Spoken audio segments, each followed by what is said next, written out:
Racing just is started. We have class at first to show quickness at the start. Moving upon the race gone beyond down on the inside is hello, hello. The next online is Ilocos Magic. Kick the can, then followed by Star Quality. Running by the rail tibay ng loob. Queen Maker while Doña Estrella is the early trailer by about 12 lengths of the leader. And as they swing down the back, we have Class Act by about half length. Hello, hello, win second. 3 lengths further back in today's convenience.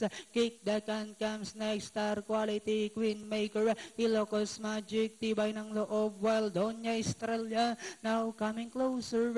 Inside the 3 octavo, we have Class Act by about a 3/4 of a length lead. Then here comes Kick the Can.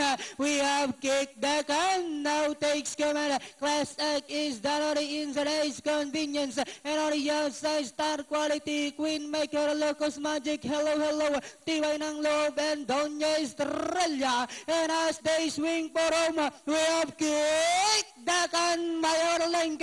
Down on the inside, fighting back is Class Act with about 150 meters more to run. We have Kick the Can by about 2 lengths.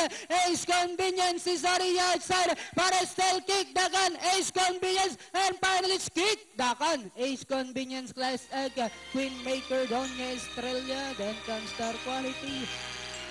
6, 9, 4, 1, 11. Pagtawid ng finish line, may back